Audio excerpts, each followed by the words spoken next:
Pirmā nodaļa – Kurukšetras kaujas laukā.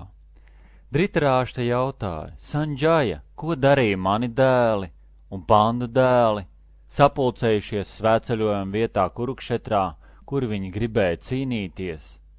Sanģaja atbildēja: Valdnieki, svētceļojuma vietā Kurukšetrā ir izkārtojušies cīnītāji divās pretējās armijās. Abas puses gatavas sākt cīņu, lai aizstāvētu likumus. Viena puse laicīgos, otra mūžīgos. Šajā brīdī Pandu dēls Arģuna, stāvot kaujas ratos, kuru karogu rotā Hanumana attēls, pacēla loku un gatavojās sākt cīņu.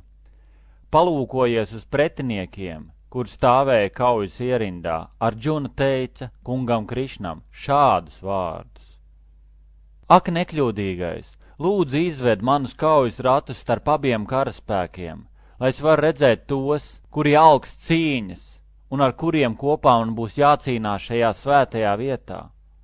Ļauj man skatīt tos, kuri ieradušies cīnīties, lai izpatiktu ļaunprātīgajiem. Sanģajs sacīja: Pēc Arģuna lūguma kungs Krišna izveda lieliskos kaujas ratus starp abu pušu karaspēkiem. Kad Kuntī dēls Arģuna redzēja visus šos sanākušos, viņu pārņēma līdzjūtība, un viņš teica: Dārgais Krišna, redzot savā priekšā cīņas augstošos cīnītājus, es jūtu, ka man locekļi trīc un mute kļūst sausa. Viss mans ķermenis dreb, un mati ceļ stāvus, loks gandīvi krīt ārā no rokām un āda kvēlo. Es vairs nevaru nostāvēt, es aizmirstos, un prāts mans mulst. Ak, Krišna, Kešī dēmona uzvarētāja, es paredzu vienīgas nelaimes. Es neredzu nekādu labumu no cīņas šajā kaujā. Dārgais Krišna, es neaugs ne uzvaras, ne karaļvalsts, ne laimes. Ak, Govinda, ko gan mums dod valsts, laime un pat dzīvība, ja tie, kur dēļ mēs varētu tās vēlēties, tagad stāv kaujas laukā? Ak, Madhusūdana, kad manā priekšā stāv tuvinieki un draugi, kuri gatavi atdot dzīvību un bagātības, es negribu cīnīties. Kaut arī tie var nogalināt mani. Ak, visu dzīvo būtņu uzturētāji, es negribu cīnīties ar viņiem, pat ja saņem par to visas 3 pasaules, nemaz jau nerunājot par šo zemi. Kāds prieks gan tiks mums, ja cīnīšos? Mēs kritīsim grēkā, ja nogalināsim tos, kuri mūs apdrauda, tādēļ mums neklājas cīnīties ar mūsu draugiem un tuviniekiem. Ak, Krišna, laimes dievietes vīrs, ko gan mēs gūsim un kā būsim laimīgi, ja cīnīsimies? Džanārdana, tie alkatības pārņemtām sirdīm nesaredz grēku izdeldēt dzimtu un naidoties ar draugiem. Bet kādēļ tad mums, redzot ģimenes sagraušanas grēku, jāpiedalās šajos grēka darbos?